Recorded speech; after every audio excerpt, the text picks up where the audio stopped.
Hola de nuevo, amigos del canal. Hemos llegado al final de esta cuarta temporada de True Detective con una resolución que no ha convencido a todo el mundo y vamos a ver qué nos ha deparado Isa López para este capítulo 6. Os lo contamos enseguida con Isán Vallés y Dani Ruiz en la guarida del Titán.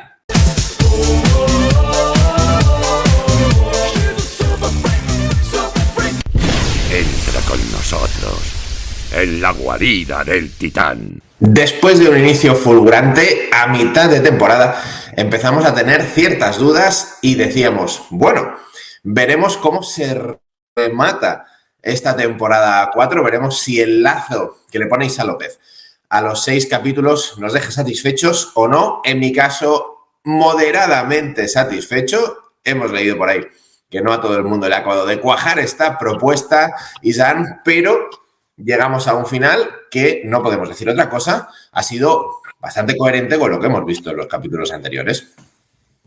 Sí, al final, bueno, una serie que trata de unas cosas y además hay un misterio que resolver, un caso que resolver por parte de dos policías, pero vemos cómo se ha ido desarrollando toda la serie en estos 6 capítulos y sobre todo al final, que en realidad pues la Isa López pretendía hablarnos de otras cosas, ¿no? Pretendía hablarnos de la soledad, pretendía hablarnos de, bueno, de la culpa, de varias cosas en las que inciden mucho los personajes, y luego pues todo eso metido dentro de la olla de True Detective, con lo cual también necesitábamos un caso y una resolución de ese caso. Por una parte, lo que estoy diciendo sobre la personalidad de los personajes, lo intrincado de cada uno de ellos, todas las aristas que tienen, la profundidad, la relación entre ellos, todo eso está muy bien llevado. Toda la narrativa creo que también está muy bien llevada, toda esa intención por parte de Isa López de que los personajes nos cuenten cosas que no son las mismas que vemos, con lo cual tienen su propia percepción de la realidad, tanto en lo que cuentan, lo que no cuentan, lo que mienten, pero también lo que ven, que a veces también son percepciones de la realidad que no se corresponden con la realidad que deberíamos ver, como por ejemplo muchas veces nos ocurre con las visiones de la propia Navarro. Eso está muy bien. Y por la otra parte, sobre todo en este último capítulo 6, es esa resolución del caso que, bueno, que tiene sus lagunas, sus historias que podemos comentar un poquito, porque realmente todavía no hemos hablado de ello tú y yo, así que nada, podemos comentarlo también. Suscribo todo lo que has dicho, porque la serie, en cuanto a todo lo que quiere transmitir y contar, también cuestiones de integración, de la explotación de los pueblos aborígenes, de cómo el capitalismo se ha ido comiendo costumbres, ¿no? La integración racial, étnica, etcétera. Ahí creo que Isa López ha estado brillante en la presentación de personajes, en su desarrollo, fantástico, un pulso tremendo. Pero como tú acabas de comentar, Isán, parece que el caso, ¿no? El detective, el True Detective, bueno, ha sido más un trasfondo, un telón de fondo, ¿no? Algo que seguramente debería haber sido principal. Lo decíamos desde el principio, si la serie lleva la vitola de True Detective, por más que nos estén metiendo elementos de terror, elementos sobrenaturales, etcétera, la cosa no va a ir por ahí. Y efectivamente no ha ido por ahí, ha sido algo muchísimo más prosaico. Pero yo no he quedado contento del todo, no he quedado convencido del todo con el triple de medio campo que se ha tirado Isa López. A la hora de decirnos que, bueno, que al final ha sido todo por unas cosas muy tochas, un acto de boicot que ha llevado a la locura colectiva, un poco a modo del Orient Express, porque al final la resolución de una parte del caso, que era la muerte de Annika, esa chica, ¿no?, asesinada años antes, ha sido un poco fuente ovejuna, ¿no? ¿Quién la mató? Fuente ovejuna, señor. Orient Express, todo el mundo ha participado. Sí que me gustan ciertos elementos sobre cómo los pone en pantalla Isa López. Por ejemplo, esa mentira hasta el final del que era exnovio de Annika, que él niega la mayor y se exculpa totalmente, cuando luego vemos que efectivamente también participó en su muerte.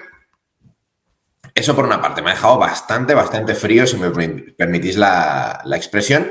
Y después, la manera en la que el servicio de limpieza, ¿no? Todas esas trabajadoras de la planta descubren lo que ha pasado y cómo deciden tomarse la justicia por su mano,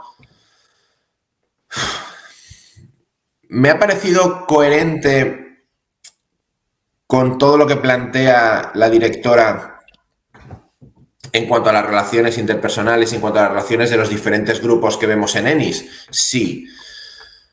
¿Me ha parecido algo con cierto calado y me ha parecido algo sorprendente? No, porque no tiene por qué sorprenderme, pero con cierta enjundia dentro de la estructura del guión, en absoluto, en absoluto. Y mucho menos la explicación que nos dan al final de, bueno, nosotros dejamos a aquellos tipos allí, pero estaba su ropa allí y no, es como el espíritu de Annika decidió matarlos porque ellos se podían haber salvado. Hombre, pues no, la verdad, yo creo que no. Tampoco me parece normal la actitud de los científicos de Salal, a los que meten en un camión a punta de escopeta y dicen, venga, hay hielo en pelotas, y no, pégame 2 tiros. No hay una lucha, no hay un intento de supervivencia.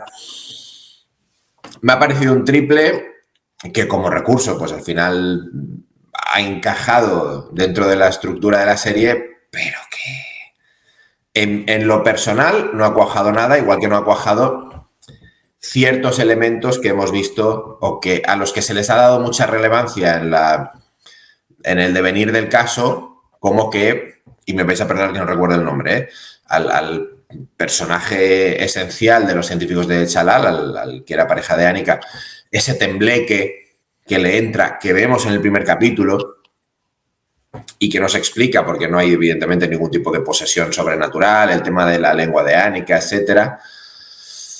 Bueno, mi sensación final es que en cuanto al caso, no ha acabado de cuajar en lo sobrenatural porque al final no había ningún ente, ninguna circunstancia sobrenatural, y no ha acabado de cuajar tampoco en lo policial porque lo sobrenatural ha estado demasiado presente y no se nos ha dado una explicación, creo, con el calado suficiente como para dejarnos satisfechos. Es mi percepción, evidentemente. Este seguramente es el problema, la necesidad de Issa López durante las primeras, la primera parte de la temporada, sobre todo los primeros capítulos, de ofrecer algo como muy diferente, ¿no? Y como muy sobrenatural y que nos comiéramos la cabeza, ha hecho que luego eso pierda muchísima fuerza en la resolución final. Yo tengo 2 problemas grandes con el final del capítulo. Uno, ya lo has comentado, toda la parte de Annika no me parece tan inverosímil. O sea, sí que considero que el pueblo de Ennis y toda esa zona pues es un pueblo orgulloso, un pueblo matriarcal, las mujeres tienen muchísima fuerza, la han ido perdiendo por culpa de la llegada de esta mentalidad más occidental, pero aún así esas mujeres fuertes, pues nada, por ejemplo en el caso de Annika, cuando ve que su novio o su amante está haciendo lo que está haciendo, pues no le importa reventar una investigación de 20 años, con lo cual los científicos se vuelven medio lockers y cometen esa atrocidad. Luego esas personas, esas mujeres, cuando se dan cuenta de lo que ha ocurrido, inventan esa venganza. Tampoco me parece mal. ¿Cómo se perpetra esa venganza? Que es lo que tú comentabas, es lo que no acabo de entender. Que cojan a 6 o 7 científicos a punta de pistola y se los lleven, vale, más o menos me puede parecer verosímil. Que los metan en medio del hielo y se quiten la ropa, bueno, igual uno empieza y yo, pues venga, va, me animo, a ver si esta pesadilla termina. Que me digan que me vaya hacia el hielo, hacia la absoluta oscuridad, en pelotas, en medio de la noche, no, de ninguna manera. Pégame 2 tiros, lo que tú has dicho. Habría 2 resoluciones muy fáciles, una que se piren y ya está. Y no hace falta tener esa ropa plegada, o igual la pliegan y se piran y ya está, que era otro de los fenómenos paranormales. Luego ya nos inventaremos por qué se han quedado así, pues a lo mejor porque tenían mucho frío y se juntan todos, ¿no? No hay ningún problema. Y otra, incluso hacer uso de ese oso que hemos visto en varios momentos de la serie y que sea ese oso el que hace que toda la gente salga corriendo y que realmente pues tengan esas caras de terror y de pánico. Y por otro lado, ese momentazo de esto hay que arreglarlo de alguna manera, y es when de repente a Jodie Foster, a Danvers, se le ocurre mirar la escotilla y la única persona mutilada de toda Ellis es la que ha tocado la escotilla, y es eso lo que resuelve el caso.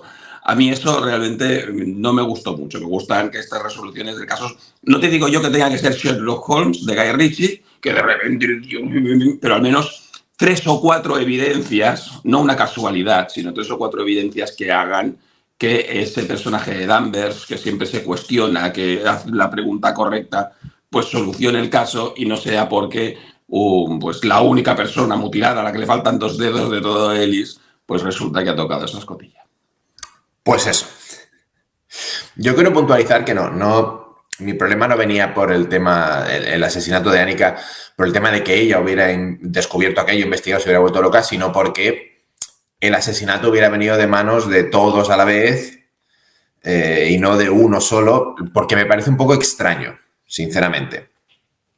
Cuando hay un científico al que se le va la olla y empieza a apuñalarla, bueno, me parece muy extraño que no haya nadie que lo detenga y que todo el mundo intervenga y que todo el mundo la apuñale y que todo el mundo la sujete y que al final su pareja sea quien la asfixia. Con eso tengo más problemas, porque es un recurso un pelín forzado para que todos ellos sean culpables y poder salir del paso, porque lo normal, creo, en este tipo de situaciones sería que uno, o a lo mejor dos, obraran el asesinato. No todos. Pero claro, si solo le pones la carga de la culpabilidad a uno, ¿cómo consigues que después el resto tal y cual, no? Tampoco nos resuelven el tema de la lengua, al que se le ha dado mucha importancia durante toda la serie, ¿no? Hay cositas que te han ido poniendo en pantalla que al final no han tenido ningún tipo de relevancia en el devenir del caso y que creo que hace que baje un poquito, y bueno, las cuestiones que estamos comentando, ¿no? Es un triple de medio campo de Isa López, que podríamos decir que ha entrado, porque bueno, no es ninguna barbaridad, pero que queda poco pulido porque, y en esto estamos de acuerdo, nuestra percepción es que en True Detective lo que menos ha importado es el True Detective, el caso. Claro, sobre todo por eso, ¿no? Porque asumes que al final lo que te ofrece por otro lado es tan grande que las otras cosas pues no pesan tanto, a pesar de que deberían pesar mucho, como bien comentas, porque al final no deja de ser una antología de True Detective, y en lo que es la investigación y lo que es bueno, pues todo el caso en sí, sí que debería estar muy, muy bien perfilado. Yo creo que es una serie que se debería haber vestido, sabiendo que Isa López, que lo que quería contar, se debería haber vestido a partir de una resolución del caso muy sólida, y luego tú cuentas lo que quieras, que lo has contado muy bien, que la verdad, claro, toda la parte de la investigación a mí me ha gustado mucho. Me recordaba mucho a Memories of Murder, ¿no? Esa investigación que no va a ningún lado muchas veces, que te encuentras con callejones sin salida, que te encuentras con testigos que no quieren declarar, y entonces, bueno, pues nada, pues los dejamos o directamente que desaparecen. Todas estas investigaciones mucho más reales, no tan CSI, pues sí que me ha gustado mucho, pero el capítulo final debería haber sido mucho más abrumador a la hora de mostrarnos todo lo que había ocurrido, mucho más coherente a la hora de mostrarnos lo que había ocurrido finalmente ese día. También hay un par de cuestiones con las que no he quedado totalmente satisfecho. Por una parte es esa reconciliación de Liz Danvers consigo misma respecto a la pérdida de su hijo, que se da un poco también a través de la reconciliación que tiene ella con Evangeline Navarro, que se fragua en un momento, creo, muy breve y por una circunstancia demasiado tangencial como para que de repente heridas profundas y cicatrices profundas que llevan años y años y años atormentándola, de repente curen del todo, cicatricen del todo y diga, bueno, pues ya está, Navarro es mi colega, supero lo de mi hijo porque me ha rescatado del hielo y me ha dejado su peluche en la cama. Bueno, entiendo que esta investigación al final las haya unido, entiendo que Liz Danvers en busca de Navarro caiga al hielo y Navarro la rescate, aunque estaba aproximadamente a unos 50 metros de donde se cae Liz Danvers, vale, triple mediocampo, me lo creo, pero que de ahí al momento posterior de reflexión, una vez ya todos los estímulos de supervivencia se han aplacado un poquito, nos lleve a darnos la mano y abrazos y todo está bien, no me acaba de convencer. Como recurso en la serie bien, pero no me acaba de convencer. Bueno, yo sí, yo creo que hay toda un trabajo en diferentes partes de la temporada, también cuando hablan de la persona que asesinó a la propia Navarro, ¿no? Yo también yo lo iba a hacer, ¿no? Todas esas conversaciones son pasos adelante, no de superación, evidentemente, el personaje de Danvers no ha superado la muerte de su hijo, pero sí que suponemos que da un paso adelante. Y mucha de la frustración y es de esa mala leche y de tal, pues lo dejo un poquito de lado y sigue adelante después de lo que ha pasado. Bueno, sí, vale, ok. En general, seguramente una serie mucho más sólida que la tercera y la segunda temporada. Creo que la vitola de True Detective, y esto lo comentábamos desde el principio, Isán, le queda grande, sigue pesando mucho. Sigue pesando una barbaridad la primera temporada de True Detective y creo que hubiera funcionado mejor en cuanto a las expectativas del público si se hubiera llamado Noche Polar. Y ya está. Sí, interpretada por Jodie Foster y Cary Rice y no True Detective Noche Polar. Tengo que decir que a mí me ha gustado más que la primera temporada, ¿eh? Y seguramente la recordaré más que la primera temporada, perdón. Y la recordaré más que la primera temporada porque tiene, para mí, más momentos icónicos. Toda esa amalgama de personajes congelados en la nieve, todo el tema paranormal, creo que son escenas icónicas que, bueno, me van a hacer recordar mucho más esta temporada que no la primera. Entonces podría decir que me gusta más siendo la primera también en Realmente Espectacular, porque cuando dices que te gusta más algo que lo otro, parece que estás diciendo que esto sí y lo otro es una mierda. No, la primera temporada me parece realmente brutal, pero esta, a pesar de que no estoy tan contento con la resolución del caso, me gusta un poquito más. Y además hay dragones, con lo cual yo encantado. Y mazmorras. Y mazmorras. Dejadnos en caja de comentarios qué os ha parecido esta temporada 6, si habéis quedado satisfechos con ella. Nosotros dejamos ya de lado True Detective. Veremos si volveremos a embarcarnos en una aventura con esa etiqueta, pero volveremos con mucho más, como siempre, con Isán Vallés y Dani Ruiz en La Guarida del Titán.